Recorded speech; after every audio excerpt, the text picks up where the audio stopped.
oleh dosen kami teknobiologi yang udah diterapin di daerah Bantul. Jadi sebelumnya ini kita ada 4 macam pupuk cair, Bapak. 4 macam pupuk cair. Jadi yang itu ada NPK. NPK itu nutrisi, protein, dan kalsium. Jadi bukan hanya manusia aja nih yang butuh nutrisi, protein, sama kalsium. Tanaman tumbuhan lanjut itu juga butuh. Nah, untuk bahan-bahan NPK ini sendiri, untuk bahan nutrisi ini ada 1 kg ampas tahu. Ini bisa pakai ampas tahu atau ikan lele, Bapak. Jadi kalau misalnya nggak ada ampas tahu, bisa pakai lele nantinya. Itu juga sama gula Jawa 1 kilo.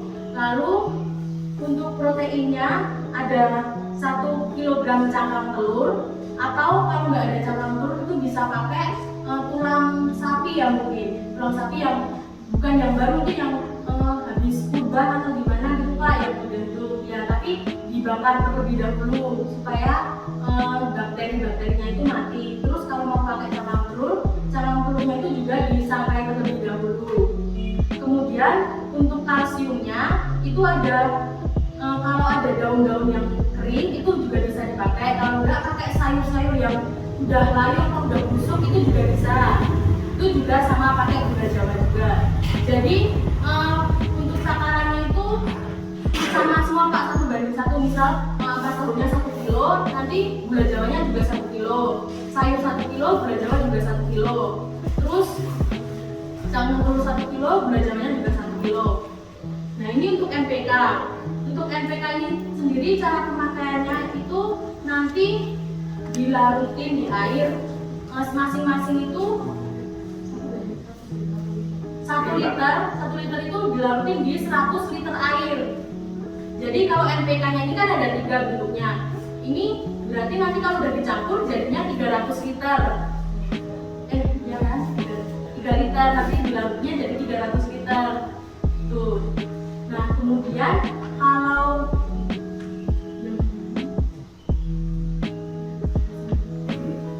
yang bunga itu, jadi nanti kalau tanaman sudah mulai akan berbunga atau berbuah, itu bisa disemprot pakai pupuk bunga juga. Nah, untuk pupuk bunga ini pembuatannya juga sama, bahannya pakai bunga. Kalau kami pakai jantung pisang nanti dicampur juga sama gula Jawa itu, Bapak. Lalu juga kami ada pupuk kandang. Pupuk kandang ini sebagai dasaran ya Pak, sebagai dasar. Itu kami ada pakai sayur sama sayur yang udah busuk atau udah layu itu, terus katul, terus sama kotoran ayam. Sebenarnya pakai kotoran sapi atau kambing itu bisa, tapi yang lebih bagus itu dari unggas Pak, mungkin ayam atau burung puyuh atau apa gitu. Itu mungkin langsung saja. Oke, yang pertama kita mulai buat yang NPK-nya dulu. Jadi kita campurkan ampas tahu ini 1 kilo ya, yang 1 kilo. Kalau tidak ada ampas tahu bisa pakai lele. Ya, lelenya dicincang dulu. Iya, lelenya dihancur dulu. Sama gula Jawanya disisir-sisir, dipotong tipis-tipis dulu supaya nanti mudah hancur.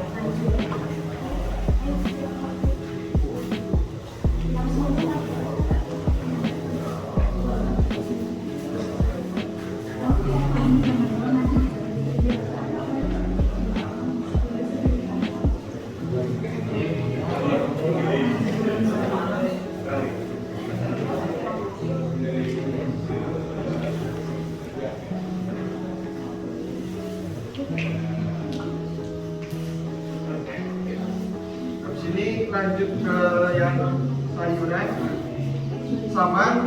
Jadi setiap NPK ini pakai 1 kilo gula Jawa semuanya.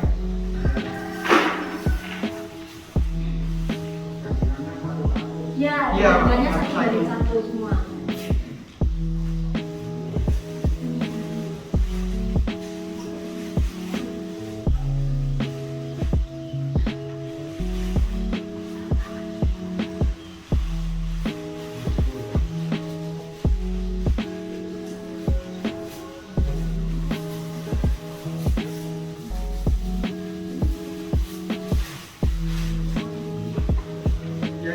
selanjutnya ini cangkang telurnya sama kayak tadi.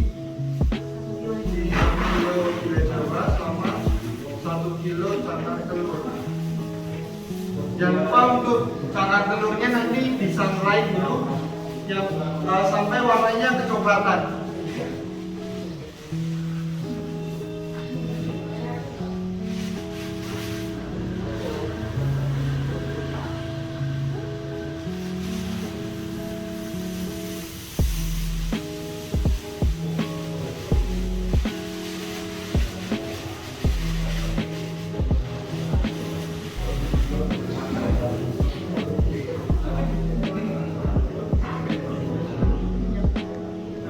Kemudian ini dilarutin dengan 1 liter air, Pak. Jadi banyak satu semuanya.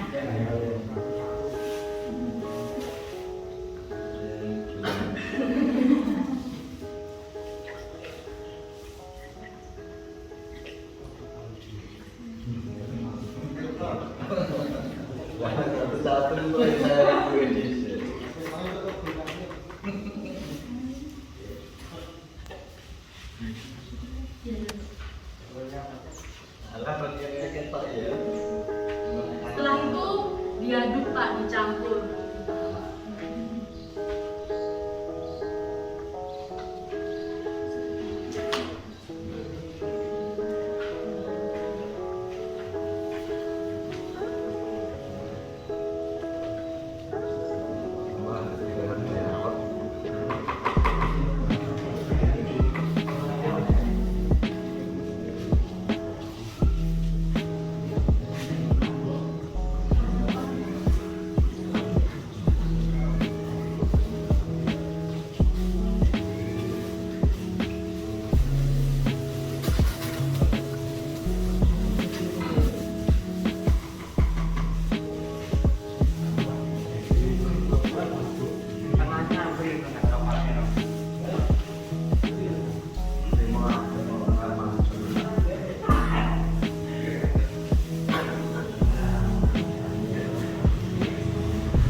Lalu yang selanjutnya itu buat yang kuku bunganya, sama itu bunga atau jantung pisang. Pakai bunga atau jantung pisang. Nanti dicampur juga sama 1 kilo gula Jawa.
Jadi ini selanjutnya ini keempat bahan ini nanti ditutup pakai, kalau bisa kalau nggak ada tutupnya pakai plastik. Ya, pakai plastik atau ditutup pakai terpal itu juga bisa.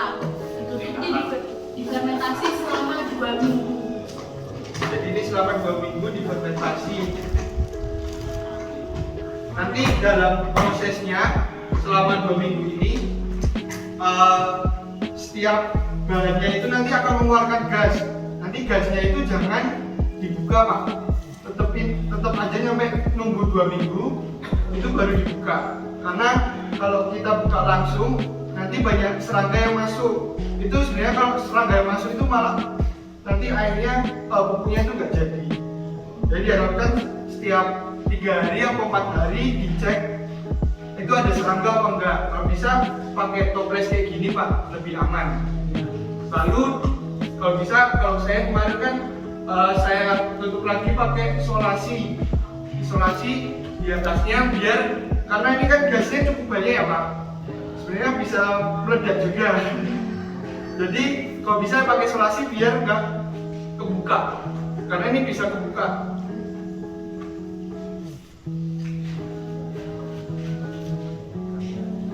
Mungkin sampai sini ada yang mau ditanyakan? Ada yang mau ditanyakan?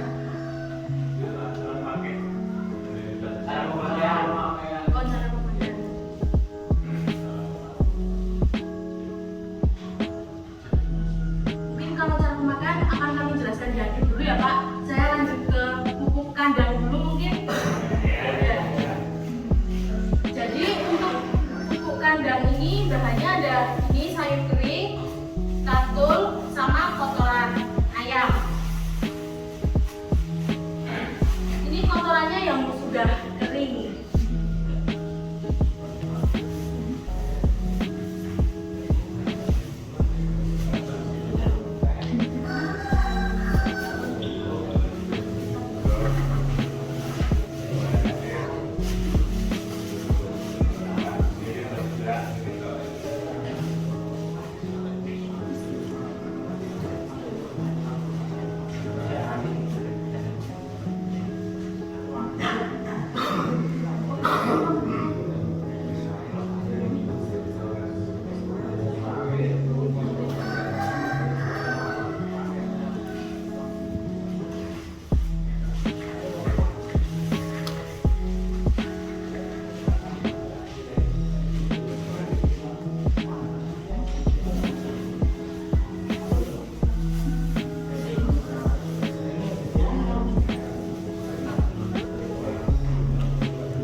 Nah, untuk pemakaian pupuk kandang ini kita pakai campuran E4.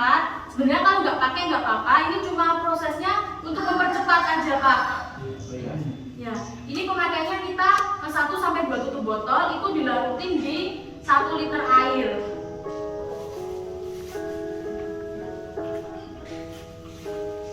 Nah, ini kalau semua bahan untuk pupuk kandangnya ini sudah, ntar dicampur terus disemprot pakai E4 ini.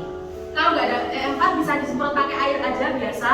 Ini sampai lembab, jadi nggak basah, sampai pupuknya ini lembab terus ditutup. Ini fermentasinya 3 minggu, tapi 3 atau 5 hari sekali boleh dicek. Kalau misalnya pupuknya ini mulai kering, boleh disemprot lagi, boleh disemprot air atau disemprot larutan E4 ini tadi.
dicampur Pak.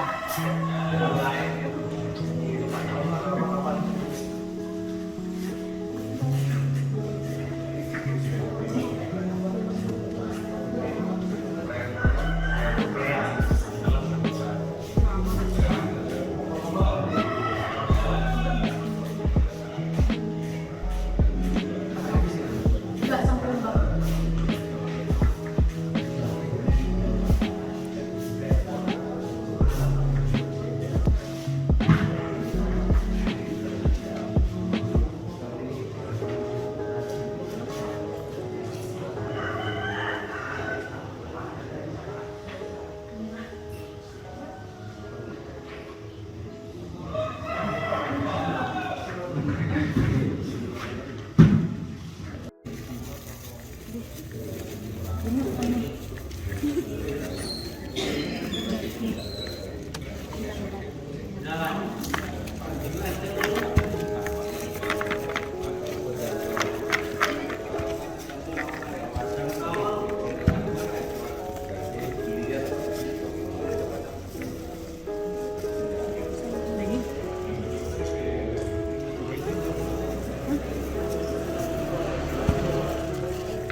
Mungkin teksturnya seperti ini Pak.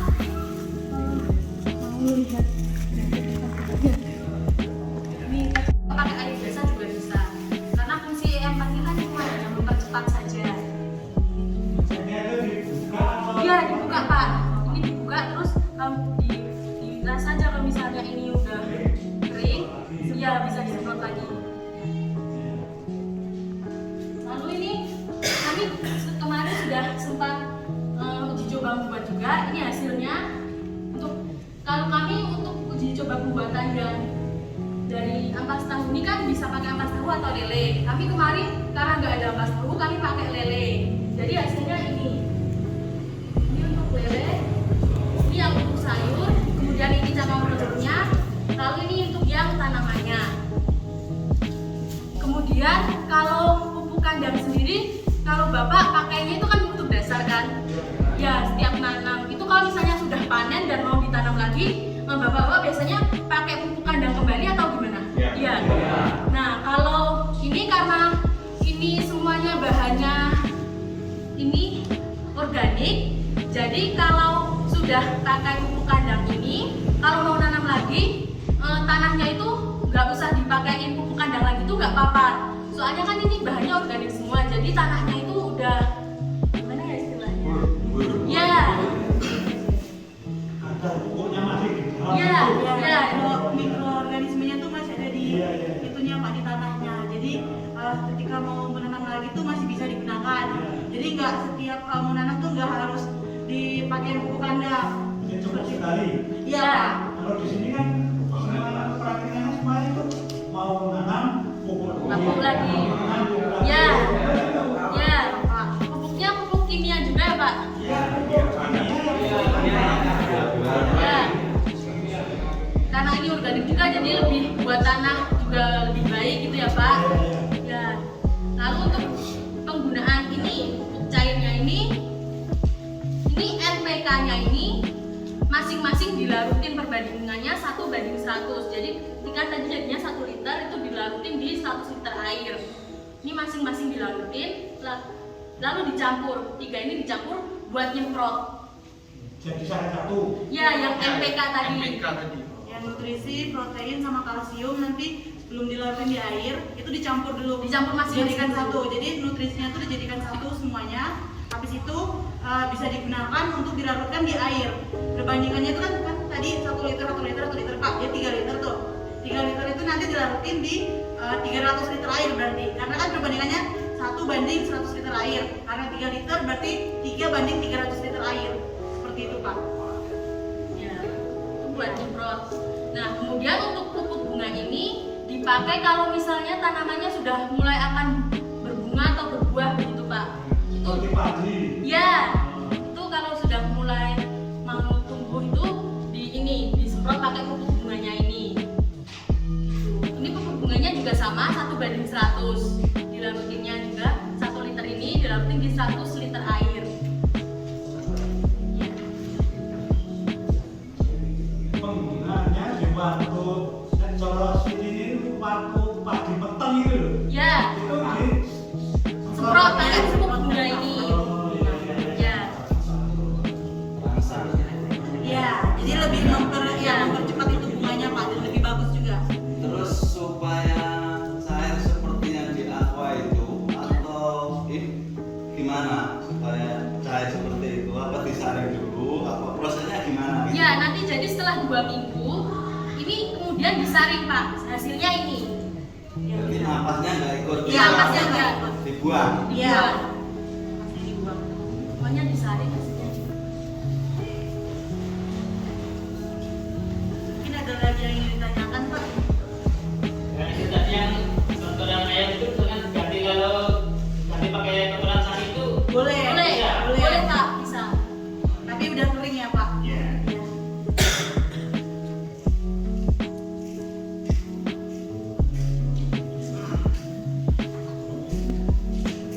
Kemudian Pak ini terkait penggunaannya itu tergantung kebutuhan sih Pak penggunaan pupuknya itu.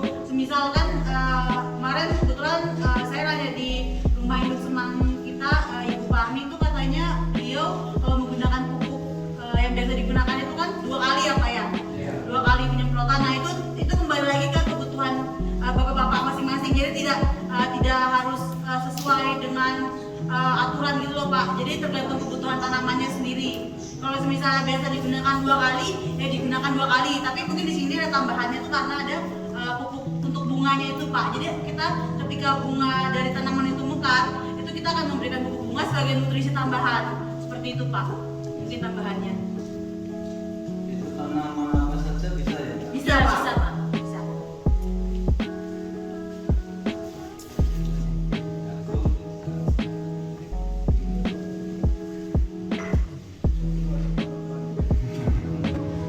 Karena itu kan menggunakan bahan-bahan yang istilahnya yang sudah tidak terpakai ya Pak ya.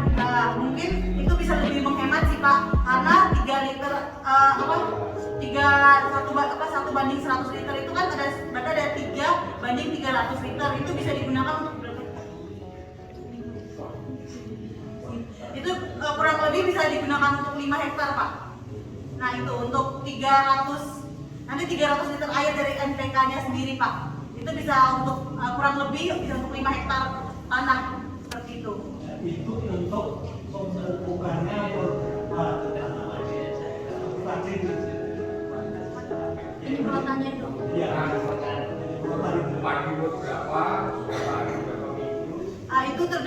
Itu kembali lagi Pak yang tadi saya katakan itu tergantung dari pemakaian atau kebutuhan dari tanaman itu sendiri.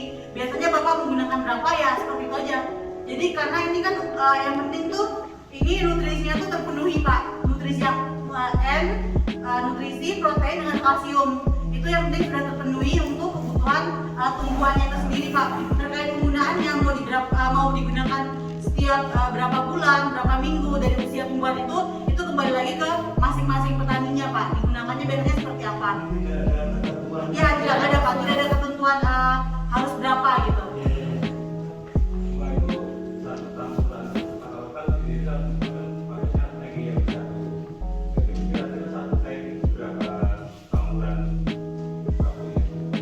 Tingginya berapa liter Pak?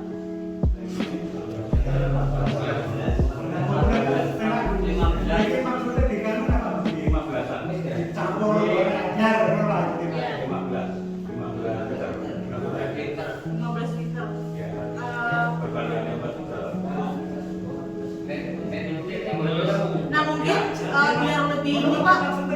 dicampur di luar terlebih dahulu Pak, sebelum dimasukin ke dalam tankinya itu Pak. Ya, karena kalau misal karena kita itu Pak 1 dibanding 1 liter dibanding 100 liter air. Jadi semisal itu 15 liter, berarti bisa diperkirakan 15 liter itu berarti sekitar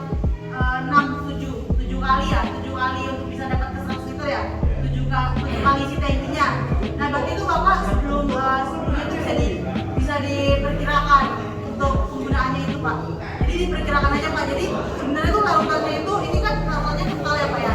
Jadi tujuannya digunakan air itu 1:1 liter itu biar dia menjadi encer Pak. Jadi tidak terlalu kental karena kalau misalnya itu masih kental itu malah bisa membuat mati tanamannya itu sendiri Pak. Nah itu Pak. Jadi nanti bisa diperkirakan aja Pak. Karena kan kalau 15 liter berarti untuk sampai ke 100 liter itu ada 7 kali diisi. Nah itu bisa Bapak perkirakan seperti itu. Itu Pak. Yang penting pada intinya pembuatan pupuk ini harus selalu diperhatikan. Misal Bapak membuat kayak yang NPK-nya itu nutrisi masing-masing nutrisi tadi, itu ada baiknya Bapak menggunakan wadah yang transparan. Nah tujuannya wadah yang transparan itu agar Bapak bisa melihat apakah di dalam wadah itu ada serangga atau tidak. Karena serangga itu akan merusak pembuatan fermentasi dari pupuknya sendiri Pak. Jadi wadah yang transparan itu untuk memastikan bahwa dalam fermentasinya itu tidak terkontaminasi oleh serangga. Seperti itu Pak. Kemudian penutupannya itu harus rapat. Dan itu iya Pak, harus steril. Tapi kalau terkait dengan pupuk kandang tadi itu bisa dibuka setiap 3-5 hari. Itu untuk diperiksa. Ya, hanya untuk pengecekan. Ketika itu kering, Bapak bisa menyemprotkan kembali hingga dia lembab. Seperti itu Pak.